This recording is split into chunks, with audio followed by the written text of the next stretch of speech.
What is going on, you bunch of cheapskates? It is Unsweetened Tea here with another game pickup video, and I'm excited to do this one because in the last like 2.5 months, I have added so many things to the collection.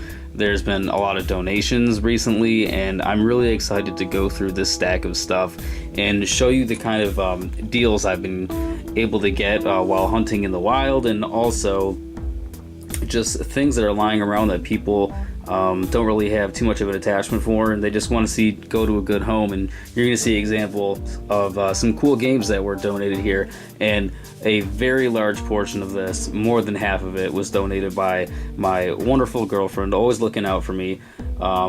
So thank you again, babe, as always. So let's tackle this, and we're going to check out all of these games because there's quite a big stack, and I've got them relatively divided up between consoles.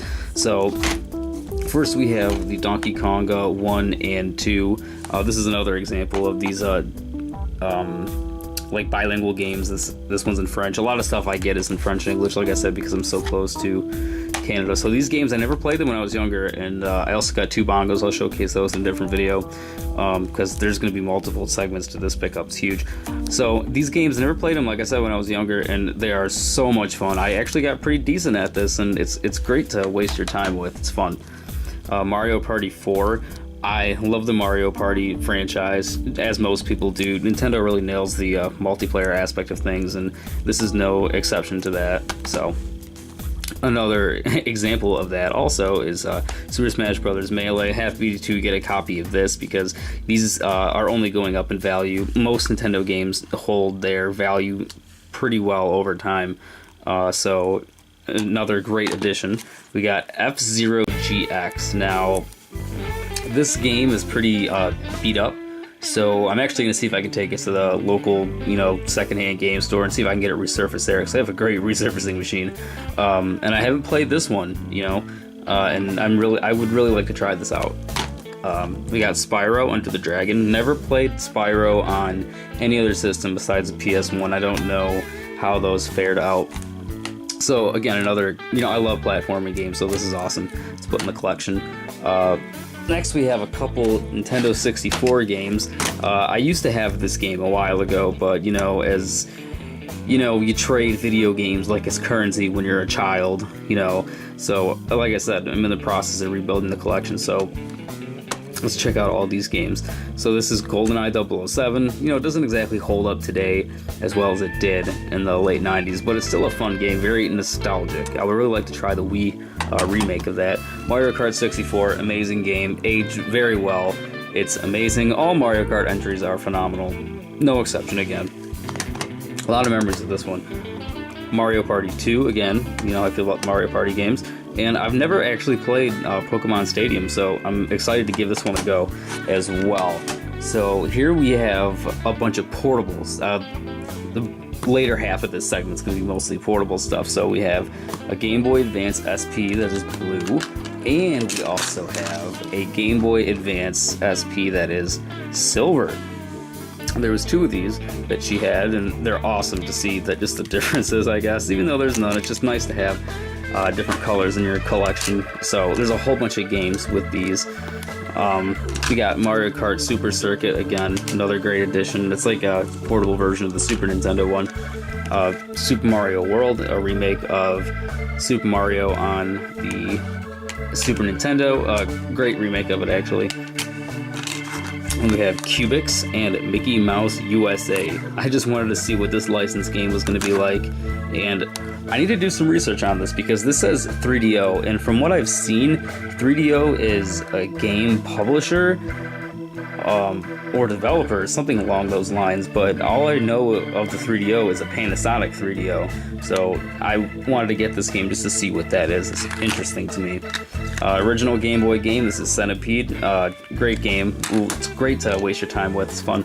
And another Spyro game. Spyro, what is this? Season of Ice on Game Boy Advance. And another great game, Shovel Knight. This has been out for a little while now, but I didn't get a chance to pick it up until my girlfriend got it for me around Christmas time. So yeah, this is, like I said, over the past couple months, so a lot of stuff. Really fun game, very challenging, great throwback to 8-bit. I know they made a sequel to it, and I'm really interested to play that because I haven't beat this one yet, though. A lot of these games I haven't beaten, just dabbled my toes in because there's so many here. Great game, though. Very, very good game. Highly recommended.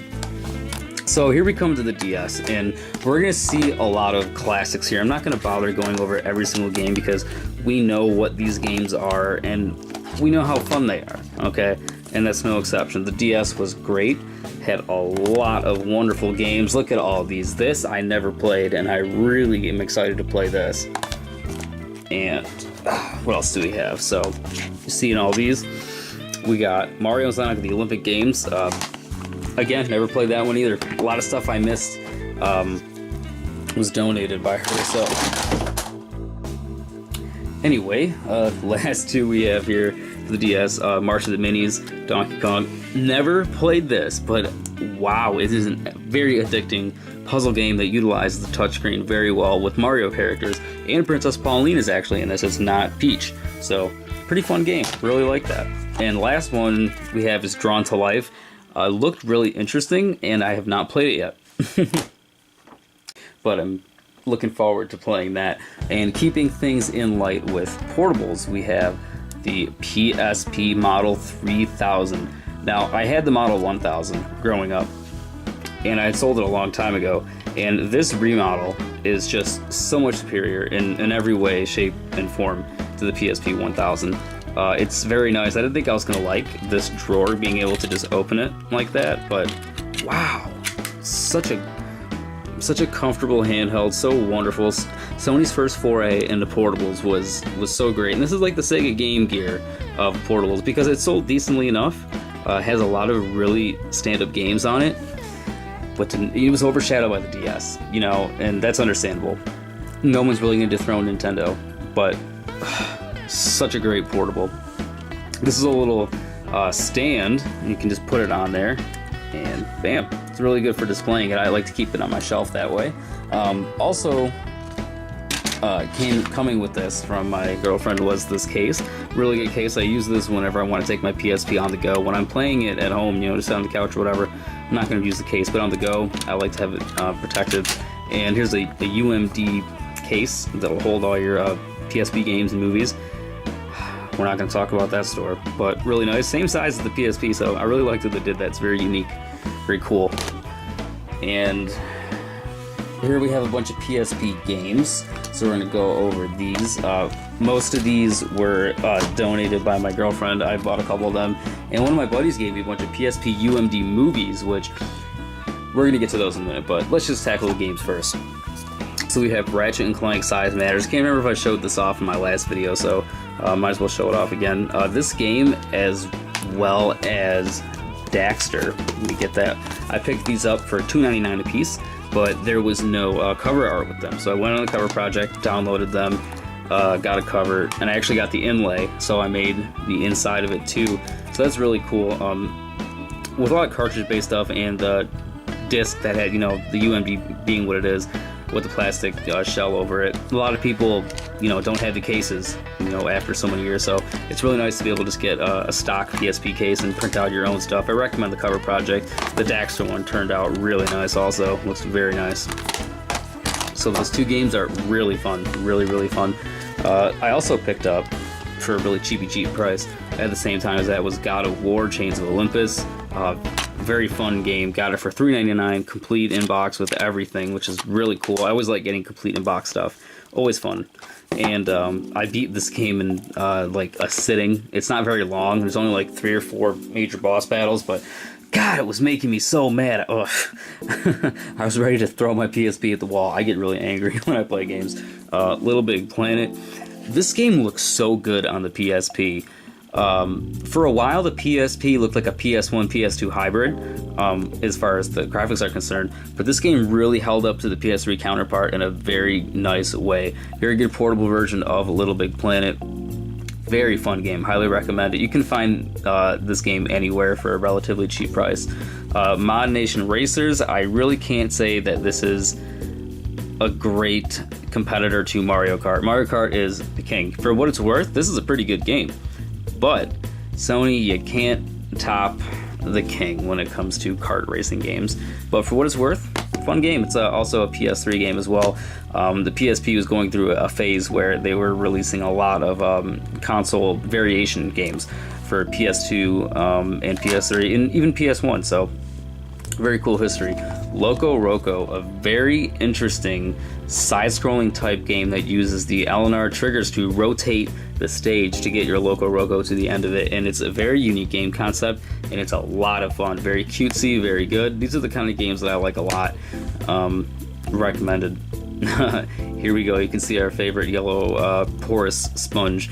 Now, I like SpongeBob. I think it's funny, and I wanted to see what this movie license game could offer, because I remember playing a SpongeBob game way back when, and it was not very good. But this one, we're gonna find out. The next PSP game we have is Silent Hill Origins. This is not a remake or a remaster, but it's a different take on Silent Hill. It's a prequel of sorts to the first game, and it's very creepy. It has the atmosphere done relatively well. And the other night I was playing it. I was a little, and I was so damn scared I had to quit playing it. Speaking of scary, we have Saw. These are the line of PSP UMD movies that I want to show off here. Now, again, like I was saying with these, the PSP screen is like 400 pixels by 200, and it's an approximation, but what that means is it's not a high definition display. It looks nice, but it's not high definition.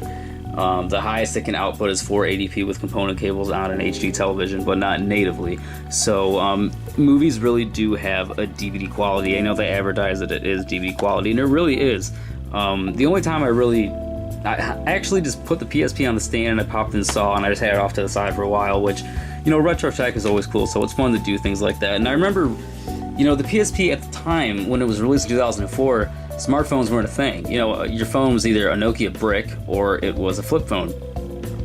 And the fact that the PSP had console-style graphics on the go with the ability to be an MP3 player and a video player in terms of putting the video files on the memory stick or actually purchasing these, which were an arm and a dick. They were very expensive, but the format is interesting. Sony really put a lot of time into this. A lot of different movies were released. So here's Saw. It's just one of my favorite horror movies of all time.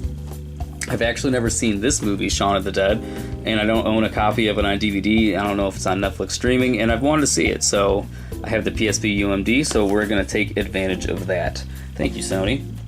Here's Hitchhiker's Guide to the Galaxy. I remember seeing this movie in the theaters with my father, and I never read the book, but my dad read the book, and he said the movie sucked. He said it was nothing like the book, so what have you. And I like my adaptations to be pretty similar. What else do we have? We have Ghost Rider with Nicolas Cage. Now, I don't think this is a good movie by any stretch of the imagination, but God, getting together with, your buddies or something and laughing at Nick Cage, so funny, so fucking hilarious. That was all the PSP stuff, and we're just coming down to the last little bit. We got a couple Wii games here. My buddies let me borrow this, Mario Kart Wii. Very fun game. You can use the motion controls, or you can, surprisingly enough, use the nunchuck to steer, which is so much fun. It's really, really interesting gameplay element. And you can use GameCube controllers and classic controllers. There's a setup for literally everything on there. Really fun game. Mario Kart's awesome. You can see we got a lot of Mario Karts in here today. So I also got this great Wii bundle from my lovely woman. And it came with Super Mario Bros. Wii. It was the pack-in for the black Wii with the Motion Plus controller. So it came with this paper sleeve for Mario. But you guys know me, I'm going to make a custom case and download it and print it. Not make it, but get it from Cover Project. So there's their plug. So that's awesome. So we're coming down to the last two games here. And this one right here, if you know me at all, you're probably thinking, he is the most hypocritical sacrilege motherfucker on the planet. I used to talk so much shit about sports games, so much, until somebody recently in a YouTube video said the reason why they update the game every year is to update the roster of players and something along those lines. And that, they have the draft picks and the rookies and whatnot, and that makes sense, actually. I used to trash talk sports games so fucking much, but I actually really like baseball. And I remember seeing these MLB The Show games for the PS3 way back when.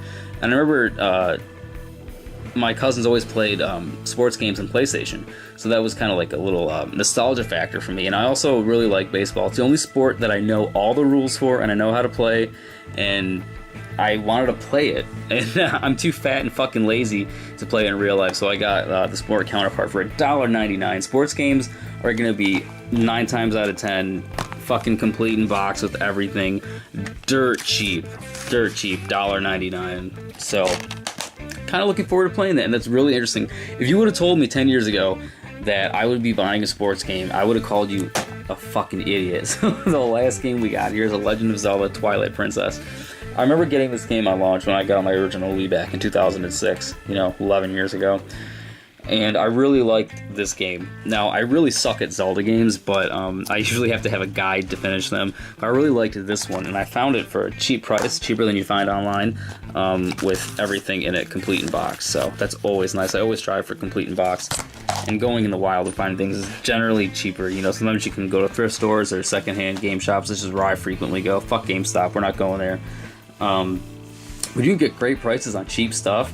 The 6th and 7th generation are really cheap to collect for right now.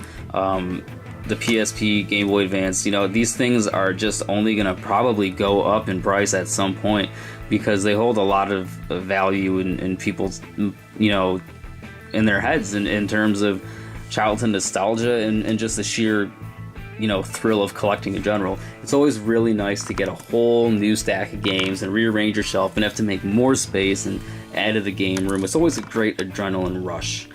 Makes me feel like a kid again. So I will have to talk about that with my counselor.